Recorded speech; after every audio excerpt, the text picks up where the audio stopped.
11h17. CBN Conexão Brasília, com Rômulo Pinheiro.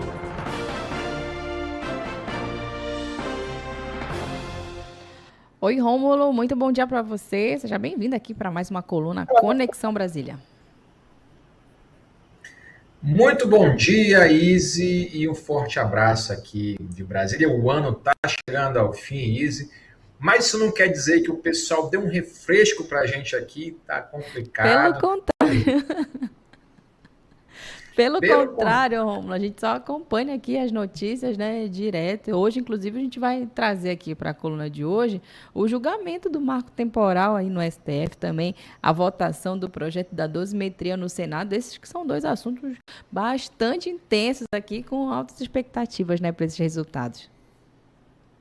Pois é, espero que agora, esse mês de janeiro, a gente tenha um descanso aqui, o que aqui em Brasília não costuma muito acontecer, pelo menos o judiciário e o legislativo entrem em recesso, o executivo continua trabalhando, mas nesse final de ano, essa última semana ainda acirrada, hoje especificamente, muito trabalho aqui no judiciário e no legislativo na capital. Claro, o executivo continua mantendo as atividades, mas é muito grande a expectativa para o que está acontecendo nesse exato momento no Congresso Nacional e no Judiciário, principalmente no Congresso, porque aquela suspeita, aquela expectativa muito grande aqui no Senado em razão do projeto da dosimetria das penas. A gente está acompanhando a votação que veio lá da Câmara com o projeto, com o texto muito ruim, muito ruim mesmo, porque a gente estuda, lógico, eu como professor, e aqui me orgulho de ter quase 18 anos de magistério no curso de Direito, a gente ensina nos nossos alunos sempre que as leis, quando são feitas, elas são feitas em caráter genérico, ou seja, para qualquer pessoa. E quando se promove uma lei para um grupo de pessoas, um caráter específico, o risco disso dar errado é muito grande e isso não é recomendável que se produza uma legislação para um grupo de pessoas. Exatamente porque o caso específico vai gerar referência, vai gerar reflexões e impactos em outros casos que, em geral, não são muito aquilo que se deseja. Vamos dar o exemplo aqui clássico. Então, se produziu uma legislação para abrandar as penas do pessoal que cometeu aqueles crimes lá do 8 de janeiro. Até aí, para alguns crimes, de fato, as penas são bastante altas e a ideia era produzir um abrandamento das penas, já que a questão da anistia não vai passar de qualquer forma. Então, Izzy, o que aconteceu? A ideia dos políticos aqui, claro, é beneficiar quem estava no comando das operações, enfim, os núcleos gerenciais da crise, enfim, beneficiar, claro, o ex-presidente Jair Bolsonaro e o núcleo duro desse contexto todo. O grande problema, e aí que está o ponto central, é que foram mexer no artigo 112 da Lei de Execução Penal.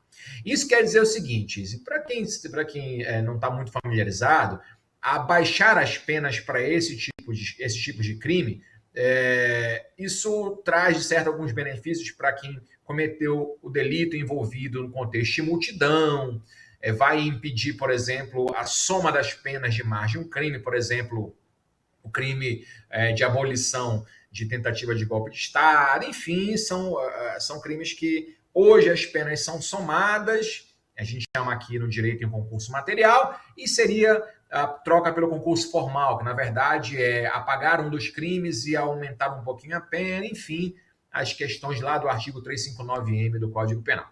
Mas até aí, ok, é do jogo, o Congresso vota a legislação, e aí a gente, é claro que tem que cumprir.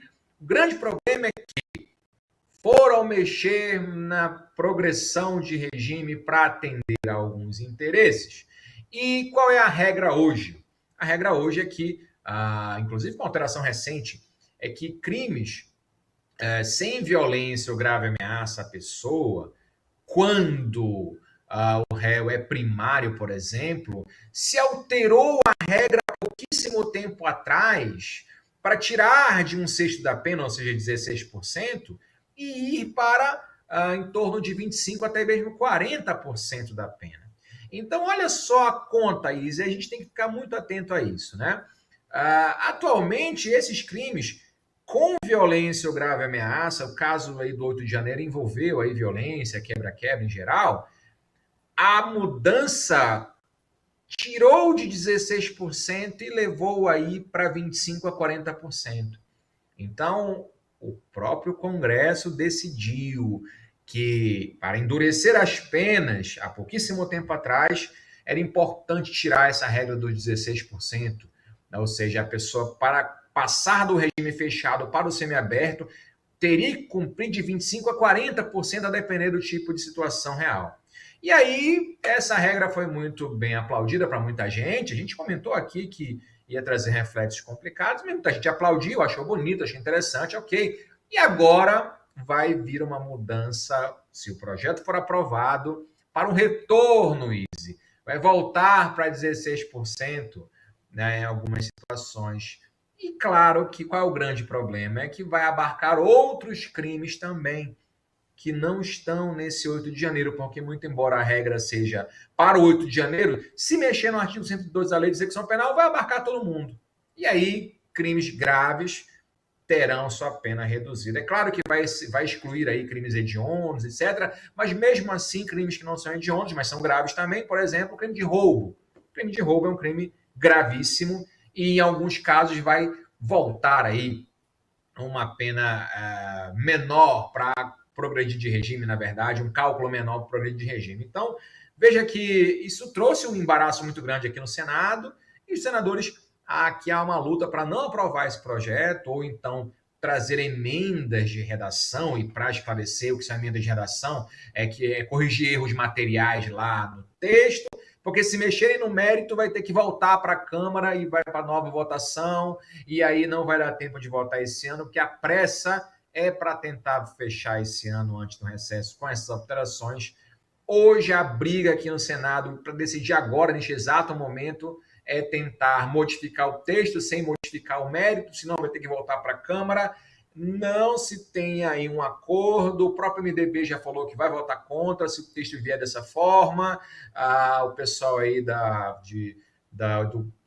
apoiadores do ex-presidente, como os relatores Perediami, tentam modificar o texto sem mexer no mérito. Enfim, há uma celeuma grande, Easy, que não se tem ainda uma perspectiva de solução. Acompanhar aqui atentamente quanto a isso. E aí, enquanto esse negócio anda rolando aqui no Senado, o STF também, neste exato momento, até amanhã, vota a questão do marco temporal, e a gente debateu muito no passado, os últimos anos aqui, sempre trazendo na coluna a questão do marco temporal, ou seja, a possibilidade de demarcação de terras indígenas, e esse projeto de lei, e essa lei que foi votada no Congresso, que definiu, então, ou pelo menos busca trazer uma PEC, para definir a Constituição como o 5 de outubro de 88 como um marco inicial, ou seja, daqui para frente, né, se os indígenas tiverem como provar, se a população dos povos originários tiver como provar que ocupava a terra até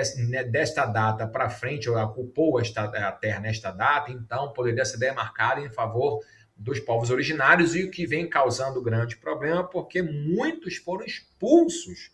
A história mostra que essa expulsão dos povos originários nesse período ainda do governo militar, enfim, há uma celeuma muito grande, porque a proposta que foi aprovada no Congresso, o STF, até o momento está derrubando, ou seja, tem 4 votos a 0 neste exato momento, para derrubar a tese do marco temporal, ou seja, esse marco de 5 de outubro de 88 é impreciso, é injusto para as populações dos povos originários, e aqui a volta, outro grande, porque alguns votou, pôs um texto ali de consenso, de concílio, ou seja, quebra a tese do marco temporal, ou seja, a União tem que demarcar as terras indígenas independente desse período da Constituição, mas teria essa União, essa Constituição, na verdade, esse governo, ou seja, o Estado, que indenizar os proprietários de boa-fé rurais que estejam nestes locais e tenham que ser alijados, ou seja, retirados desse local. Ou seja,